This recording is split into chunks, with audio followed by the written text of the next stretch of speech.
How's it going? In this video, I'm going to show you how to change keyboard language on Samsung. So if you want to add American English to your keyboard, or you want to add a different language, then this is what you do. Open up your settings, come down to find the general management section, and then from here, open up your Samsung keyboard settings, and then you want to choose language and types at the very top.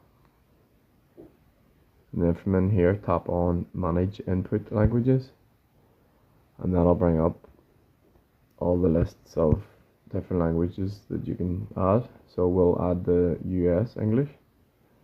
So once you've added your language, come out and open up your keyboard. So we'll go to the notes. So open up your keyboard, and once you have more than one language enabled on your keyboard, you'll see a globe icon appear in the bottom left just beside the comma. So tap and hold that, and that'll bring up your different available languages. So to change the US, you simply tap it, and that's how to do it. That's how to change keyboard language on Samsung. Thank you for watching.